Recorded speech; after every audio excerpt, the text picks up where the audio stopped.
Hey guys, it's me, Holly Madison. I am back with a little get ready with me and a Q&A. I haven't done a Q&A in a minute, and I took down your questions. By the way, somebody asked me, why do you never answer my questions? They're not bad questions.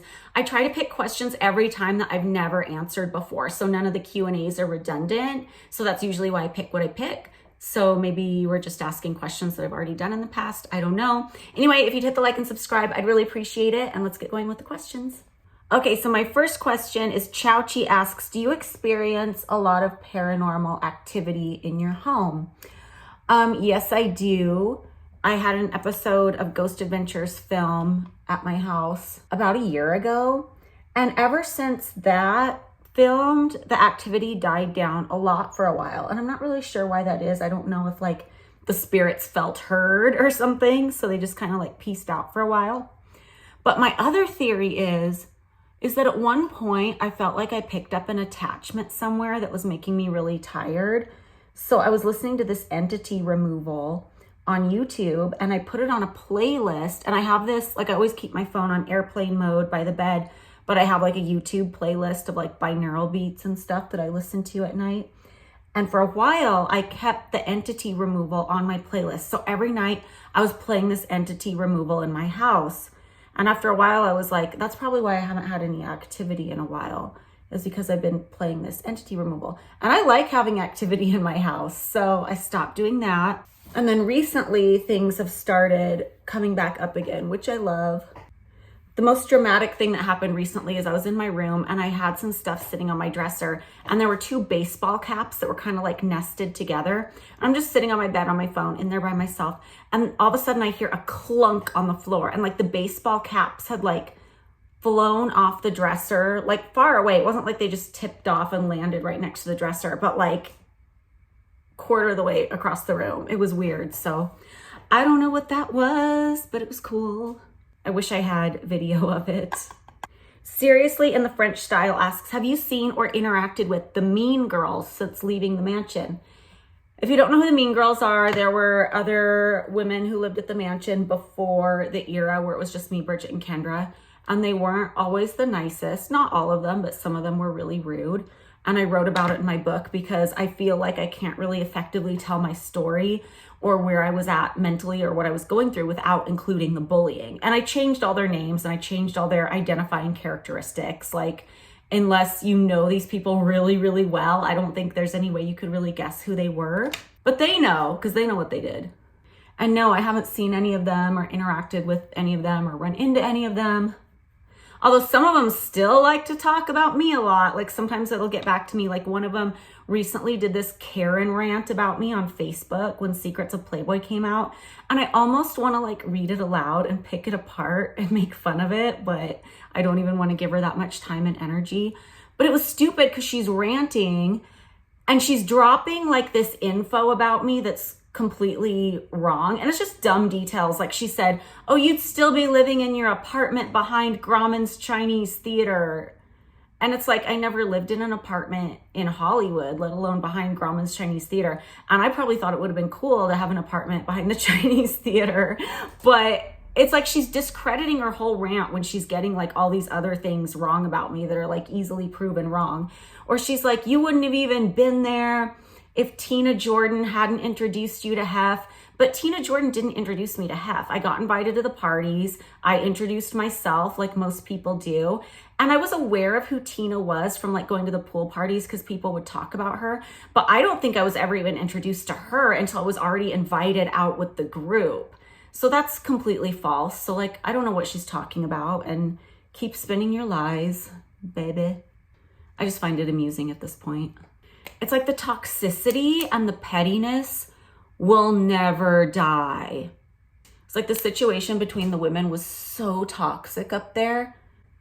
And it's like, that's just what we were left with. Like when I wrote about them in my book, like I changed their names, I changed their identifying characteristics. Nobody should be able to guess who they are. But they're still mad. They're still mad about 20 years ago. And it's like, all right, okay. I feel like there's a whole kind of feeling that was bred at the mansion and kind of like encouraged by Hef, where everybody kind of felt like I'm not getting what I want out of this situation. And if it wasn't for this other girl over there, I'd totally be getting it. And I think because I was the main girlfriend at the time, a lot of the people that came in after me and found out that being at the mansion wasn't going to get them what they thought it was going to get them, it's like they blamed it on me as if I had any control of that whatsoever. And then after they all left, all of a sudden it's like the reality show came in and we're like on the cover of the magazine 4 times. So like, oh, they're mad and they're still mad. Also, it's like these people will come out against me and say, and they try to make it look like they're doing it out of loyalty to Hef. Like they're so loyal. And some people are, I'm not talking about like everybody, but some of the girls who used to live at the house with me will come out and act like the reason they're so mad at me and they're coming out against me is because they're loyal to Hef. But it's like, at the time, like when I was there, like I was ride or die, following the rules. Like if you're going to share your lifestyle with me, I'm going to go like by the book and like show up to everything, never break the rules. But there were a lot of these other people who were like, you know, dating people behind his back. And now that I look back and see like the way he treated people, I'm not even necessarily like hating on that because I don't think he necessarily deserved people who were loyal to him just because of the way he treated people. But like back then they were like had boyfriends on the side or had secret apartments that they weren't supposed to have, or were like running scams behind his back and like selling tickets to the parties or like talking crap behind his back and things like that. And it's like, wait, you're all of a sudden so loyal now and you'll like fight to the death for him. But like back then you were so disrespectful and so rude. And I don't really think it's about loyalty to him. I think they try to portray it that way because they think that makes them look like a good person and that they're like so grateful for their time there. But I don't think it's about that. I still think it's about just like the jealousy and the competition that was bred into the system when we were there. And they're like still mad about it. They're still mad.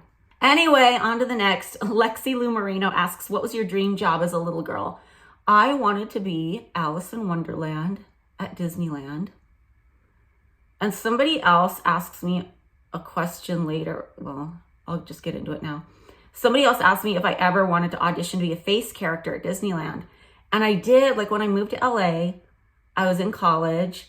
And my college, Loyola Marymount, it's like in the Marina Del Rey, kind of Playa Del Rey over by LAX area.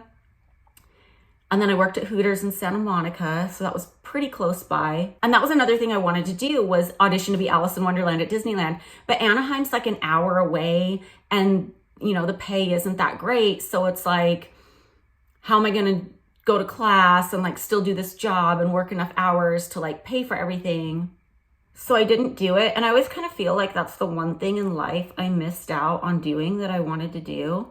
And it was funny because I took my kids to like Princess Brunch at Disney's Grand Californian recently, and they're still little. And another person we were with asked, oh, did you ever want to be a character at Disney? And I go, yeah. And I go, I feel like that's the one thing I didn't do in my life that I wanted to do. And now I'm too old. And my kids are like, Mom, I mean, my son is 5, so I don't know how he knows to be this complimentary. He's such a charmer, but he's like, Mom, you look like you're 20. Mom, you're so pretty. You look like Elsa. And I'm like crying over here. Like, you guys are telling me exactly what I want to hear. Like, how are you that smart? They're the best. And I also feel like that was kind of like a fork in the road moment in my life where it could have gone one or two ways. Like I could have gone to work at Disney, and I always wanted to be like a graphic designer or something creative and like get into like Imagineering or something. And like, I feel like I could have gone that way and like worked my way up from the bottom.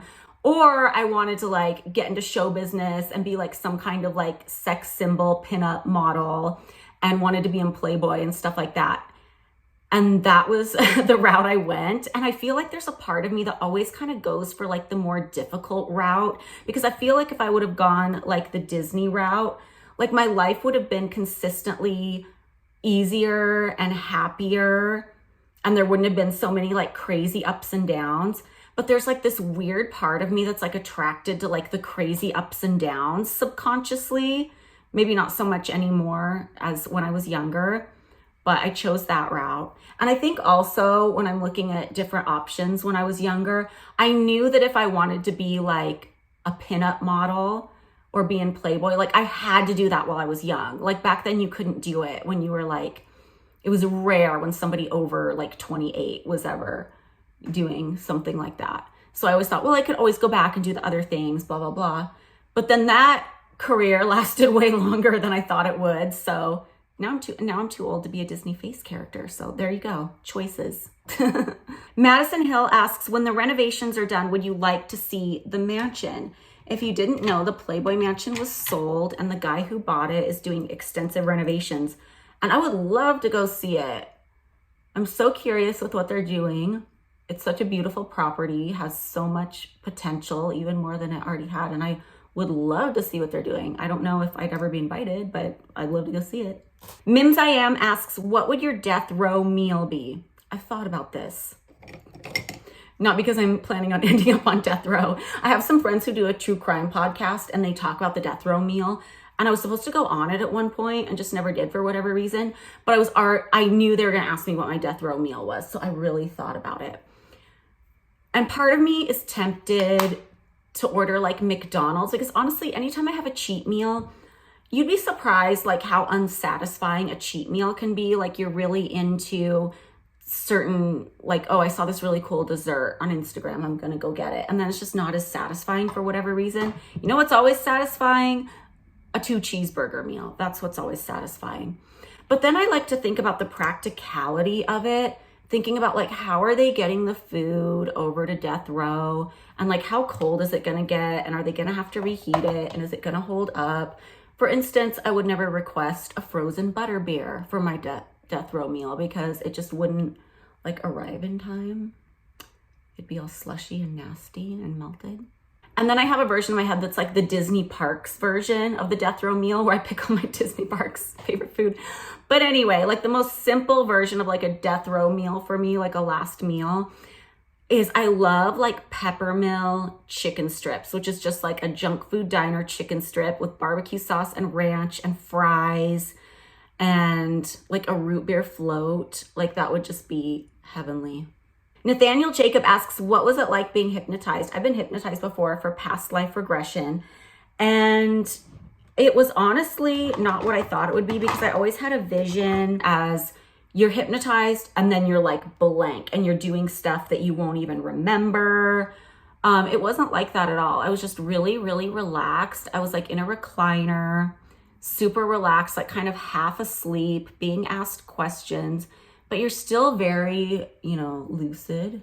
So I'm interested in trying maybe another method of hypnosis. I forget what the method is called, but the method that Dolores Cannon would use to regress people into like past lives and other times and like the Akashic records. Like if anybody does that method of hypnosis, I would be down to try that. I think that's really interesting. Living My Best Fairy Tale asks, what's your favorite old Disney short and why? Does Ichabod Crane count? Ichabod Crane is part of a feature-length animation called Ichabod and Mr. Toad. So it's like half of that, and it's the Sleepy Hollow Headless Horseman story.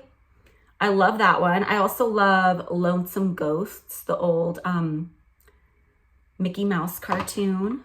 My kids love the really old Disney shorts too, which I love. I try to get them into like ones I remember from the 80s and 90s, like Gummy Bears and Chip 'n Dale Rescue Rangers, and they're over it. It doesn't hold their attention at all. But they do love like the old Mickey Mouse cartoons from the 30s, which I love that. I love that they can appreciate those. Nikki asks, how are your teeth so white since the Girls Next Door days too? Thank you. Sometimes I get dysmorphia and I think that my teeth are not white. Like I'll look at them and I'll be like, they're so yellow. So I go to the dentist and I'm like, what do I do? My teeth are so yellow. So they break out the chart of like teeth and they're like, no, look, this matches up. Your teeth are still like in the bleached category. Like they're not even in like a natural tooth category. So I'm like, okay. But the reason I get so paranoid is my teeth used to be like nuclear radiation white, if that's even a thing. I'm just trying to describe it. And this back in the Girls Next Door days, from the dentist I went to then, they gave me a bleaching tray and they gave me this bleaching product to put into it called Smile Light, Lite. And they don't make it anymore. And I wish they did because it was so effective. I mean, it would make your teeth whiter than white off of just like a few applications. There's nothing like that now. Like every once in a while I'll throw on like a Crest white strip, but I don't do a lot of maintenance. I drink all my like caffeinated beverages through a straw, so they're not really hitting my teeth so much. But yeah, I think the basis for my white teeth is like the Smile Light that I used to use. Jenna asks, do you ever wish you weren't famous? And before I answer this, let me preface this with, I know I'm not like super famous or relevant, so don't come at me with that. Don't be like, you're not famous. What are you talking about? But there is this weird thing where I feel like once you're on the radar of the tabloid media, you're never really off. Like it doesn't matter like how long you're off the scene or how private you try to be. It's like they still kind of know about you and will still like show up outside your house sometimes for like no reason. It's really weird. And I do not like that because I want to keep my kids really, really private. I took my daughter to the Cat Cafe on Melrose recently, and there was somebody out there from the Hollywood Fix, and I'm like, can you please not take pics of my kid? And he didn't. And he like put his camera down and like backed off, and I thought that was really cool because not everybody does that. But yeah, there are just times where I felt like, okay, I experienced the fame thing. I always wanted to know what it was like. Now I'm kind of over it. So there were like good periods of time where I tried to like shy away from it and like never do any press, never do anything. But it still didn't really get me completely off the radar. Like you're still kind of getting like the negative side of it, like the haters and the people talking crap and like paparazzi showing up outside your house when it's like the middle of a pandemic and you're not doing anything interesting. Like maybe they want to try to catch me without a mask. I don't know. So yeah, there's definitely been times where I'm like, okay, I'm over it. Time to check out. And I believe that people should be able to check out of being famous or being in the public eye anytime they want. Like if they decided they've had enough and they decide, okay, I'm not going to participate, I'm not going to like do interviews anymore, I'll just have social media like a regular person and just live my life like a regular person, they should be allowed to. I don't think they like owe anybody anything. It's hot in here. I'm gonna go turn down the heat. Shan asks, if you could only go to one Disney park for the rest of your life, which one would you go to? Y'all know the original Disneyland in Anaheim. I love it. I feel like it's like my second home. I have memories from every phase of my life in that park. It's so important to me. And obviously it's the easiest one for me to go to since I live in LA part-time. And I just feel like that park is really special. Like I know some people kind of look down on it because it's not as big as Disney World, but I feel like they pack so much into that small space. And I feel like the attention to detail in that park is so special. I just love it. Bunny Estelle asks, Pam Anderson is doing Chicago on Broadway. Would you ever want to do that? You know, it's funny because there was a period of time where I really did want to specifically do Chicago. And I was like practicing the songs in my singing class. I forget when this was. It was like right before I had my son or something. So I didn't get around to doing it. But it was like when Christy Brinkley did it. That's what like got my attention. And I love that show. But these days, having kids, I just have no desire to go to New York and live in New York for a couple months and be on stage every day. I think it just wouldn't be a fun experience for me at this point in my life. I would be more like stressed out that I'm missing like 2 months of my kids' life while they're still little. Like maybe that's something I'd want to do when like my kids are grown or something, but not now. I just have no desire. Geo Thug asks, what happened to the secret video library? He's referring to a secret video library that was referred to in Secrets of Playboy, where people who worked there in the 70s and 80s said that Hef would take all these videos of people, many non-consensual, and put them in like a video archive. And they described it as being a room that was like down the hall from the bedroom. And I don't know what room that would be unless they're talking about like the scrapbook room, or maybe like one of the offices back then. I don't know how things were back then. I don't know where this would have been. But according to him and like his story he put out there from when I knew him, was that he destroyed all those videos in the 80s because one of his girlfriends in the 80s threatened to like expose him. So he supposedly destroyed all the videos. But I've also since heard rumors that he had like a vault in the basement. This is a blind item you can find on Crazy Days and Nights. Supposedly there's a vault in the basement where he kept all those videos and a lot of like sex tapes of celebrities and stuff like that, and a lot of like blackmail stuff he kept in this vault, supposedly in the basement. And I remember reading that blind item thinking, no way, like he wasn't a very good secret keeper. Like there'd be no way that he wouldn't like accidentally like say something about that. And I never saw, you know, a vault in the basement. But then, I don't want to give away who this is, but then a close friend of mine heard from someone on the mansion staff who worked there up until very close to his time of death, that there was a secret vault in the basement, and people would just like stack videotapes in front of it to kind of like conceal it. And this was like a trustworthy source, so there might have been something. I don't know. Taylor Mahoney asks, was the Girl Next Door episode where Hef visited Peep Show awkward? Absolutely. So for season 6 of Girls Next Door, the producer was trying really hard to get all 3 of us to do episodes of season 6. Which I can't speak for the other girls' feelings on that, but my feelings on that was, okay, I'll do it if it's something that's like convenient and works for me. Because when we were doing commentary for the last season of Girls Next Door, we were all talking, you know, in front of the producer saying, you know, season 6 should be like about all the women in the Playboy world. It should be about whoever Hef's new girlfriends turn out to be. And like Kendra when she's not filming her spinoff, because usually for reality shows on E about that time, you'd be filming about half the year, but not all the time. Or Bridget when she's not filming her Beaches show, or like what I'm doing at the Playboy studio, because I left, I was still working at the studio at the time. And he got so angry at me for even bringing that up. And I don't know why he would get angry about that. Like, wouldn't he be flattered that we still want to be part of his show and like part of the family and stuff like that?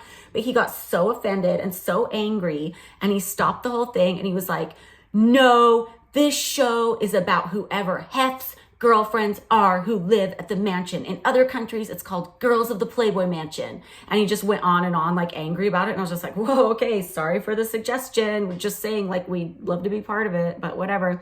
But then of course they do want to use us since we were the characters everyone was invested in. I mean, it's just such a joke. Like when season 6 DVD came out, like they put us on the cover of the DVD with the other girls, even though we were barely in it, like a few like guest starring spots.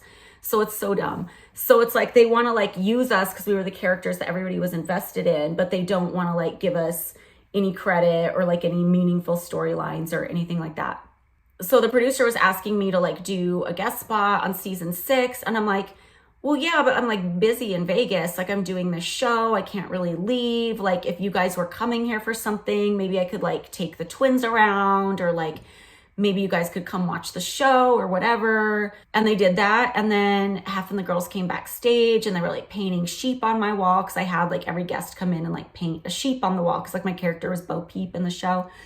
And yeah, it was awkward because obviously I wanted to be like polite and hospitable, but I very much like put a wall up. Like this is not a romantic relationship anymore. So it was super awkward. And yeah, it was awkward. I really don't know how else to explain it. Aerospace Nerd asks, have you been scuba diving since you were certified on Girls Next Door?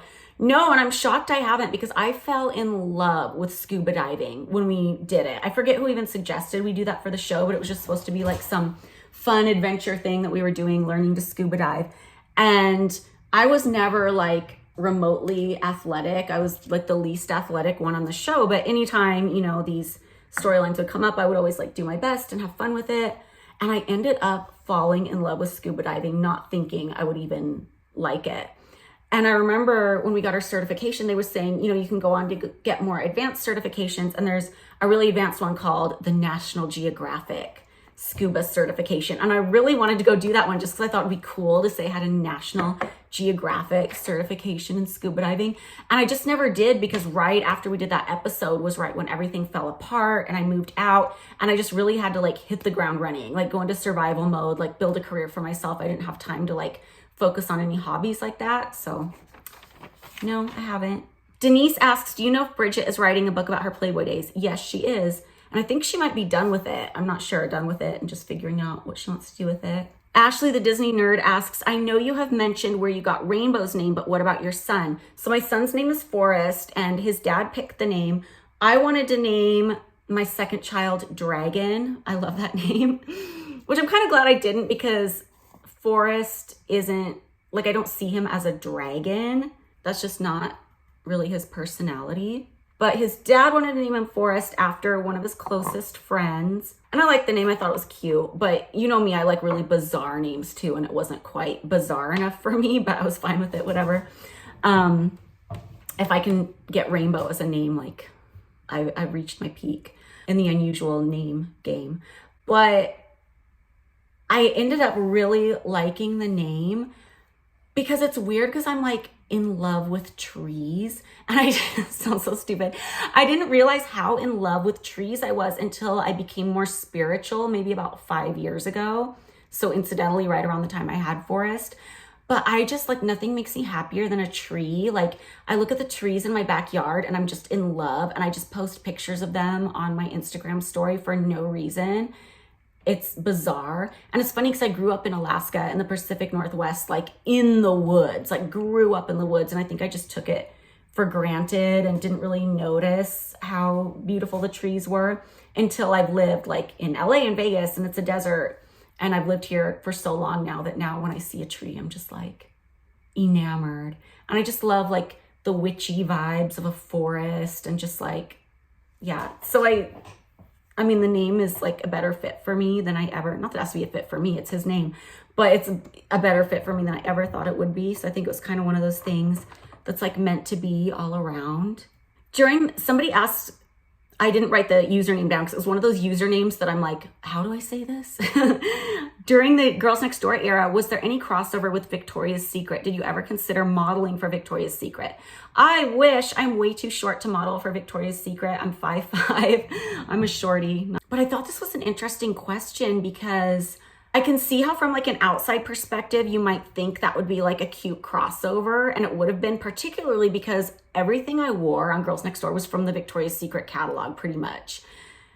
And our style kind of had a very like Victoria's Secret pink type of look.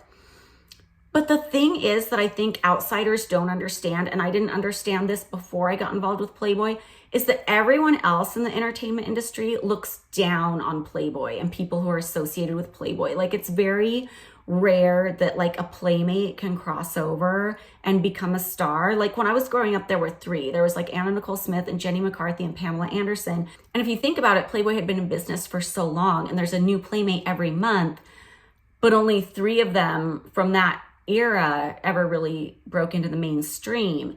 But I didn't see it that way when I was a kid. I just saw it. I thought, oh, all the blonde bombshells come from Playboy and have this big career, but that really wasn't how it was.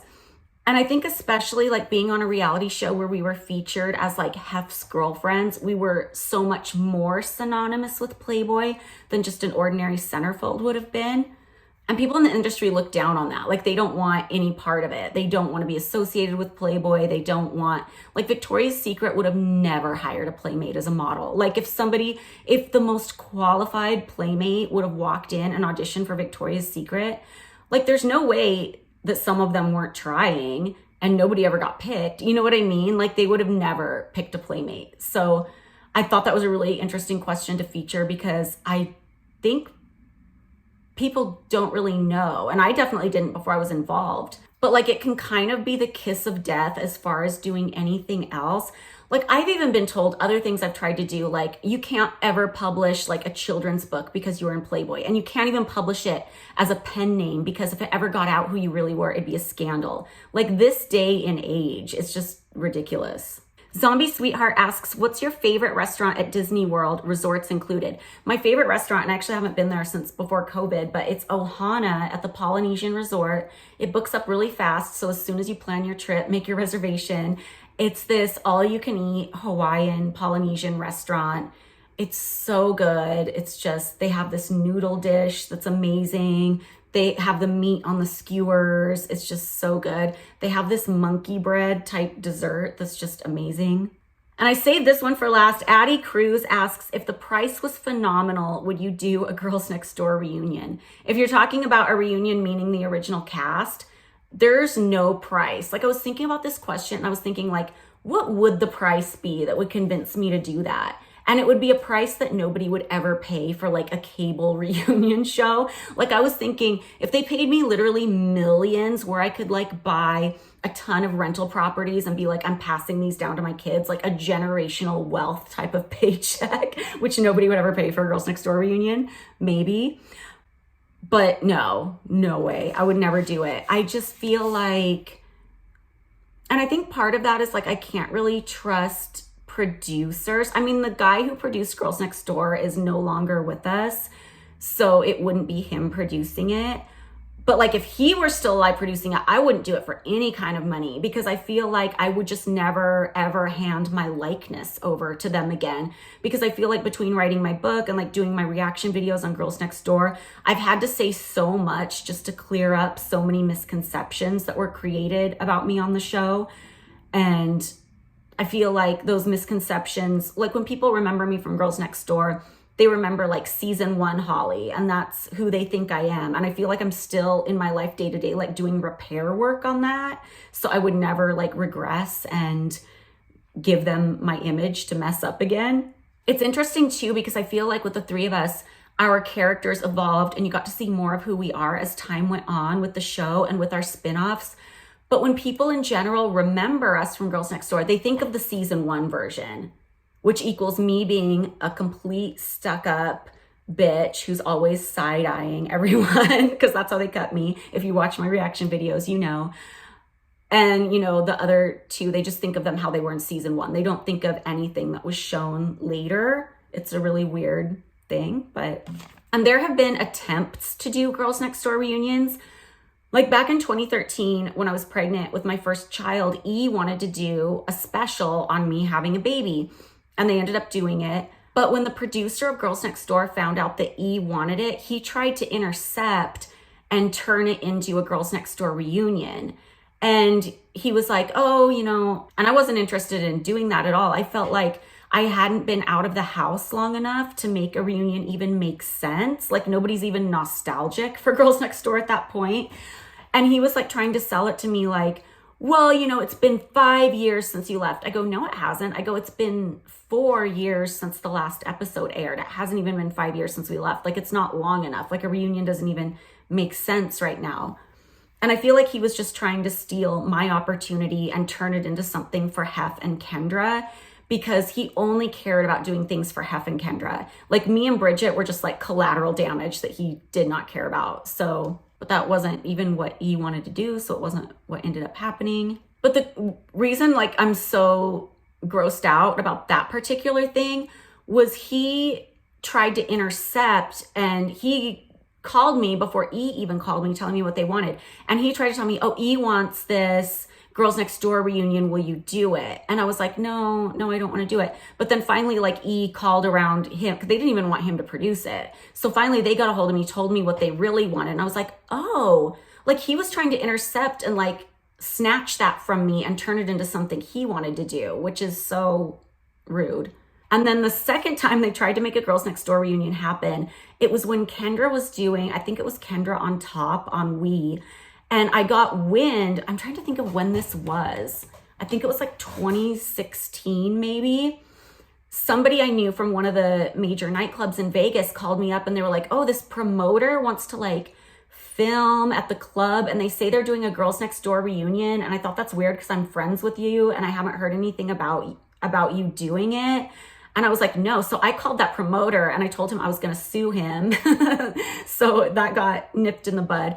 But then the way they cut that episode of Kendra on Top in the commercials that they were airing, they were trying to make it look like everybody else wanted to do a Girls Next Door reunion and Kendra didn't want to do it. Like they have her saying, every time I think I'm out, they try to pull me back in. And that made me mad because nobody else wants to do it. It was just her and her people. Like, don't blame it on me. Like, I ain't out here trying to do a Girls Next Door reunion. So that was annoying. But yeah, that's the story behind the Girls Next Door reunions that never happened. So I hope you guys enjoyed this Q&A. I will see you guys next time. Bye.